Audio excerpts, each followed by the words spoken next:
Ey Müslümanlar! Biliniz ki devletimiz İslamiyet'in addü ve canı olan Moskov, İngiliz ve Fransız hükümetleriyle muharip bulunuyor. Emirül Müminin Hazretleri sizi cihada davet ediyor. The turn of the 20th century saw a broad decline and the weakening of the once mighty Ottoman Caliphate in Turkey, resulting from the ever-increasing incursions and conquests by the British and other colonial forces into the Muslim heartland.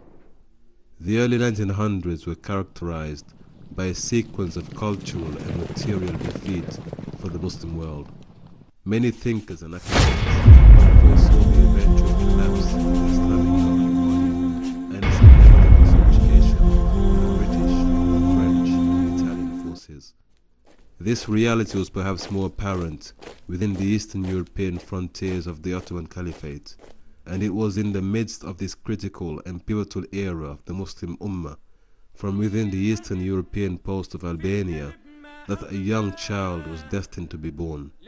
It was Muhammad Nasirudeen bin Nuh Najati bin Adam Al Baani, who was later to be known to the world by his nisbah Al Bani, and known to his students and his close associates by his kunya Abu Abdir Rahman. He was born in the year 1914 into a poor family in the city of Ashkodera, which was then the capital city of Albania, where he spent the first 9 years of his childhood. Nasirudeen was the son of Albania's Grand Mufti. His father was a renowned scholar of the Hanafi school of thought. He had spent many years in the Turkish Institute of Sharia before returning to Albania to assume the post of Grand Mufti.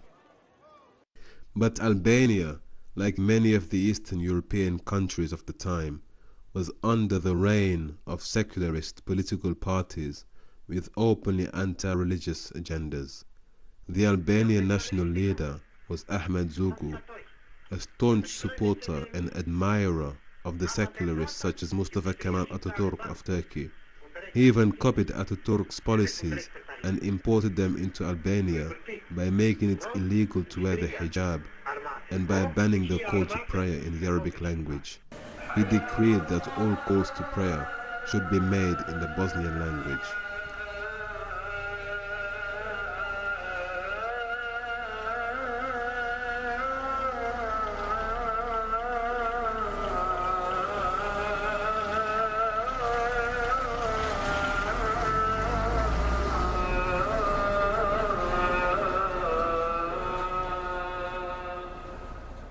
Nasirudeen Al Baani's family decided to escape the encroaching influence of Zogu's secular philosophies and political agenda by making hijrah to the Levant, also known as Bilad al-Sham.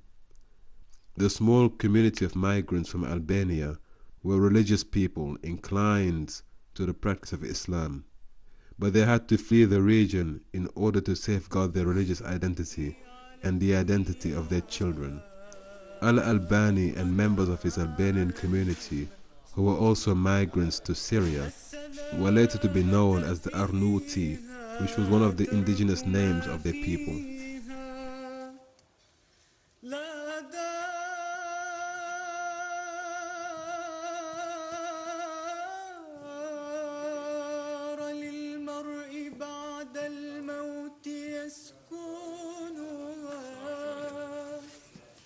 In Damascus, Nasirudeen was blessed to have been in the midst of many eminent and learned scholars.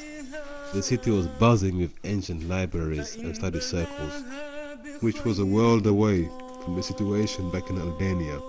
The young student was now in close proximity to the famous Zahiriya library. It would soon become a second home for the keen student of knowledge. The young Nasirudeen Al Baani received his first exposure to Islamic studies at the hands of his esteemed and capable father, a scholar in his own right. Under his father's tutelage, he studied the rules of tajweed, elocution, Arabic grammar, and morphology, as well as reading the canonical manuals of jurisprudence in the Hanafi school of thought, namely Mukhtasar al-Quduri and other great scholarly works, the young man was also enrolled into local seminaries, which would enhance his knowledge and help him to further his studies under the tutelage of Syrian scholars. But life as a migrant was tough on Nasirudeen and his family, so in order to support himself and secure his future in the economy, he became an apprentice and took on the vocation of carpentry and horology.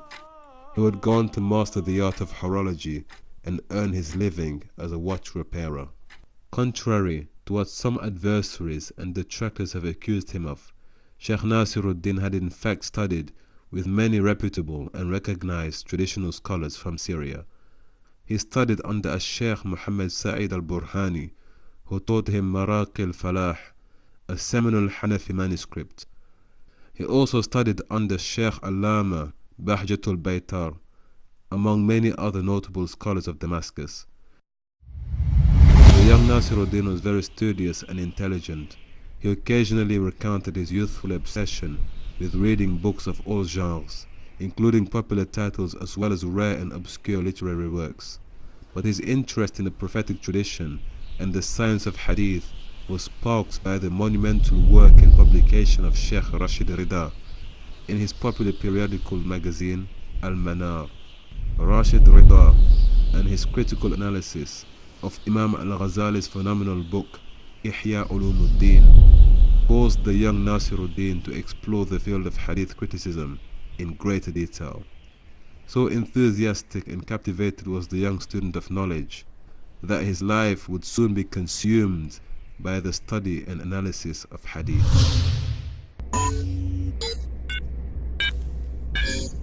Now empowered with a new direction and enthusiastic to acquire as much knowledge of the science as possible, the young Nasirudeen Al Baani found himself in a predicament. He was too poor to purchase the manuscript and stationery required for his new course of study, but that would not deter him in his pursuit of knowledge.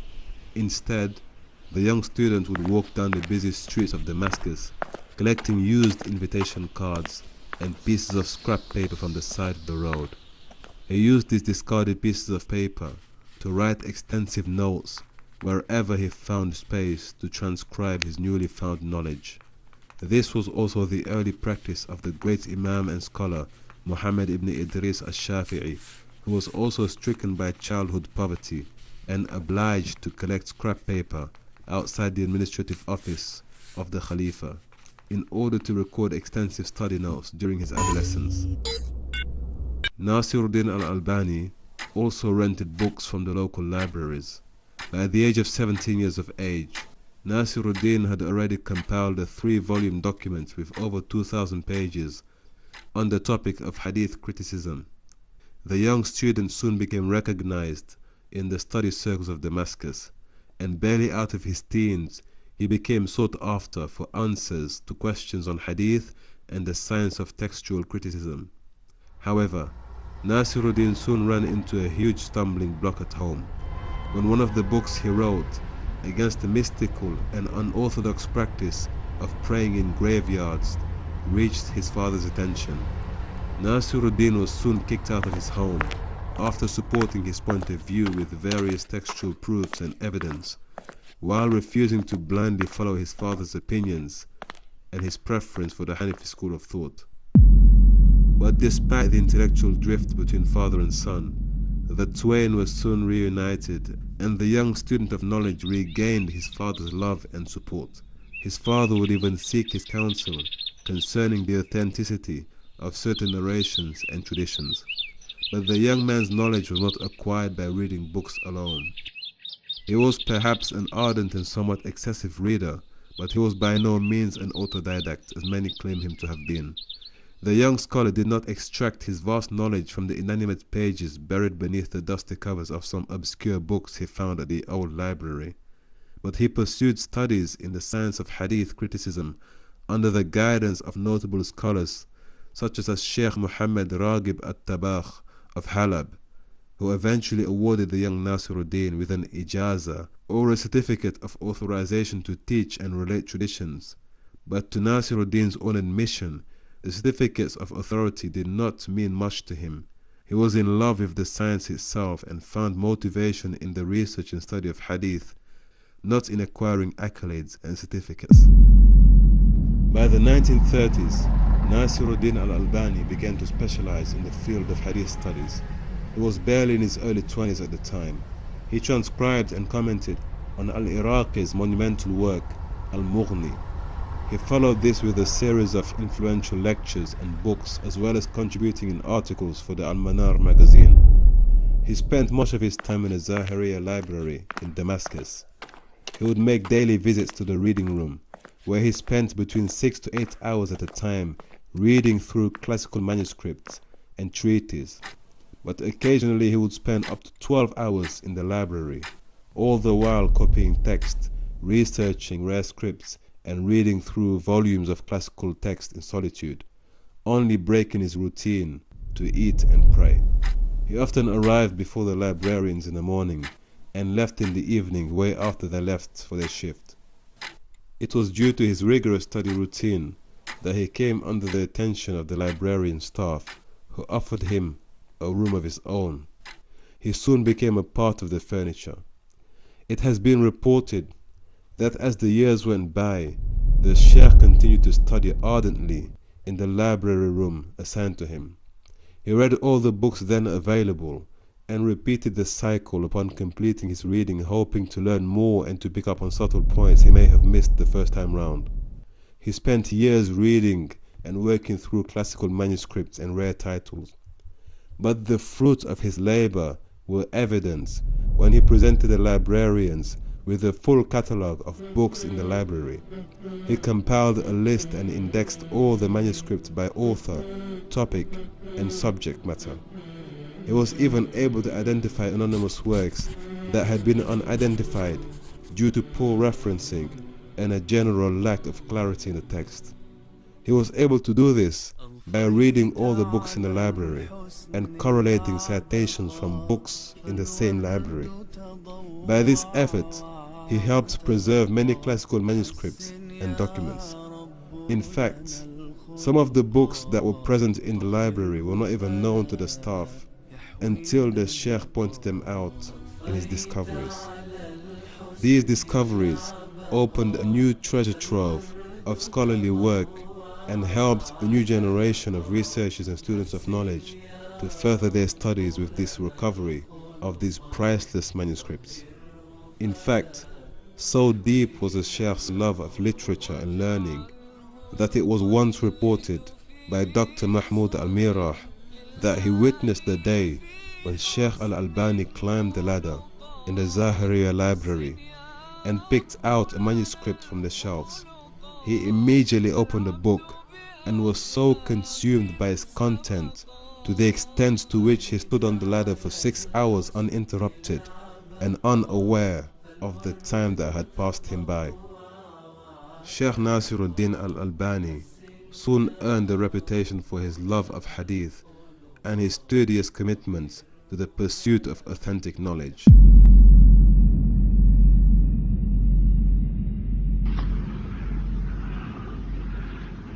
کویتایی کریمی در حدیثه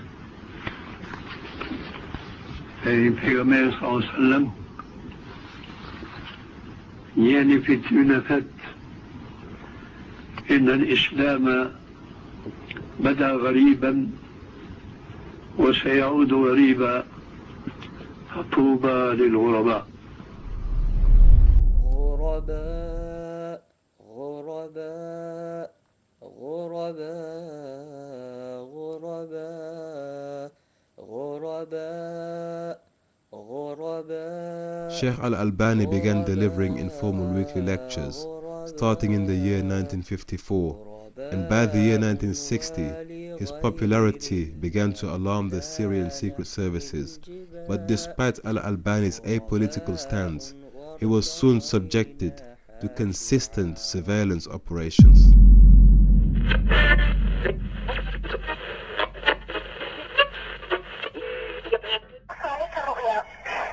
خيرا رأيت وسر هل يثبت هذا يعني ان اتى احد يقص عليك الرؤيا فتقول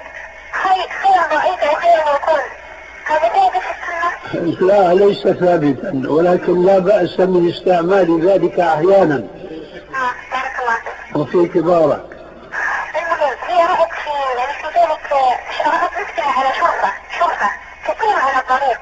أيوة. فرأت على ذلك الطريق رأت الرسول صلى الله عليه وعلى آله وسلم بكفافه. ثم ورأتني دخلت معي رأتني يعني واقفة أمام الرسول صلى الله عليه وآله وسلم. رأت الرسول صلى الله عليه وسلم يتبسم لي وأنا أتبسم إليه. ثم ناديتها وقلت لها انزلوا معنا. فلما نزلت فسألتني إلى ما تنظرين؟ فقلت انظري إلى الذي أنظر إليه. فرأت الرسول صلى الله عليه وآله وسلم ثم تبسم صلى الله عليه وآله وسلم ونظر في الطريق، نظر في تلك الطريق. ثم مشينا معا في تلك الطريق الأخت وإياه.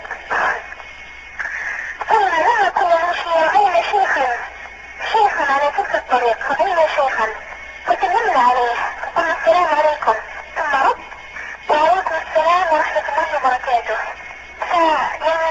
فقال لنا هذا الشيخ رأيتم الرسول؟ سألنا هل رأيتم الرسول صلى الله عليه وآله وسلم؟ فقلنا نعم رأيناه، يعني دلنا على تلك الطريق. فالأخت هذه سألتني في المنام قالت لي من هذا الشيخ؟ فقلت لها قالها بشرى لك يا شيخ. فقلت لها هذا الشيخ الألباني، هذا الشيخ الألباني. وأنا إن شاء الله تعالى قلت يعني أبشر الشيخ فلعلها بشرى إن شاء الله أنه على طريق السنة إن شاء الله تعالى. فما تقول يا شيخ؟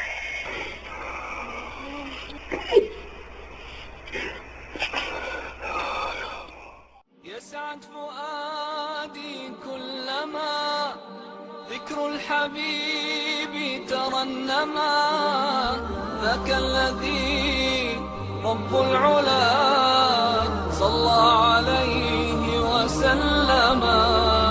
يسعد فؤادي كلما ذكر الحبيب ترنما ذاك الذي رب العلا صلى عليه وسلم. After a number of his works appeared in print, Shaikh Nasirudeen Al Baani received the generous invitation to teach hadith at the University of Medina. His invitation was extended to him by the Grand Mufti of Saudi Arabia and the Chancellor of the university. Shaikh Nasirudeen Al Baani became the founder and chief lecturer at the Hadith faculty in the Islamic University of Al-Madinah. However, this appointment was not long-lived. Unbeknown to many admirers and followers of Shaikh Nasirudeen Al Baani, there are reports that the Shaykh left the University of Al-Madinah following his opposition to the view that the niqab, the face veil worn by Muslim women, was compulsory in Islam. Accordingly, he provided evidence from the hadith demonstrating clearly the voluntary practice of wearing the veil. He also supported his findings with various authentic texts and irrefutable evidences, which he compiled in his book entitled Jilbab al-Mar'at al-Muslima. With this document, he presented his opinion, based on the Quran and the authenticated hadith literature, that women were not obliged or compelled to cover their faces. However, if they choose to do so, then it would be their personal decision, for which they would be rewarded by God. But the practice should not be imposed on women as a compulsory act of compliance, as was the general practice and the accepted norm in Saudi Arabia. His courage and intellectual integrity shone through during this episode of brief disquiet at the university. Although some scholars have also defended the opposing view, they still admired his knowledge and specialism in the field. There were no personal attacks or attempts to defame the Sheikh due to this disagreement. Following this brief event, the Sheikh left Saudi Arabia after having served 3 years at the university. He subsequently returned to Damascus and resumed his work as a watch repairer.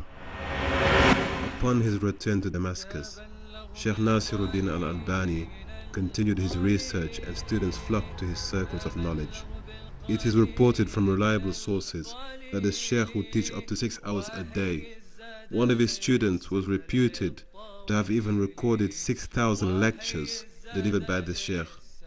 Shaikh Nasirudeen Al Baani visited several countries to deliver seminars and lectures. Amongst them were Qatar, Egypt, Kuwait, the United Arab Emirates, Spain, and the United Kingdom. But for various reasons, he was forced to emigrate a number of times, moving from Syria to Jordan, then back to Syria again, then to Beirut, then to the United Arab Emirates, and back to Jordan.